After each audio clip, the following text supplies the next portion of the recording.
కర్నూలు జిల్లా నందికొట్కూరుకు చెందిన అనూష అనే మహిళ జనసేనానిపై తన అభిమానాన్ని చాటుకుంది. భోగి పండుగ సందర్భంగా జనసేన పార్టీ జెండాతో పాటు సోషల్ మీడియా బొమ్మలతో ముగ్గు వేసి యువత తప్పుదోవ పట్టకూడదని సందేశమిచ్చింది. వాట్సాప్, ఫేస్బుక్, ఇన్స్టాగ్రామ్ వంటి వాటికి అలవాటు పడకూడదని ముగ్గుతో హెచ్చరించింది. అలాగే సోషల్ మీడియాకు బానిస కావద్దని తన ముగ్గులో డోంట్ ఎడిట్ సోషల్ మీడియా అంటూ మెసేజ్ ఇచ్చింది.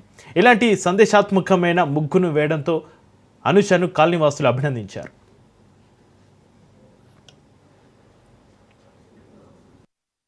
పునస్కరించుకొని పవన్ కళ్యాణ్ గారి అభిమానిగా జనసేన జెండాతో పాటు ఫేస్బుక్, ట్విట్టర్, వాట్సాప్ అంటూ ముగ్గు వేశాను. ఈ ముగ్గు ఎందుకు వేశానంటే సైబర్ నేరగాల వలలో ఎక్కువ పడుతున్నారు, అలాగే యాప్స్కి ఎక్కువ అడిక్ట్ అవుతున్నారు. ఇలా కాకూడదనే ఉద్దేశంతో ఈ ముగ్గు వేశాను.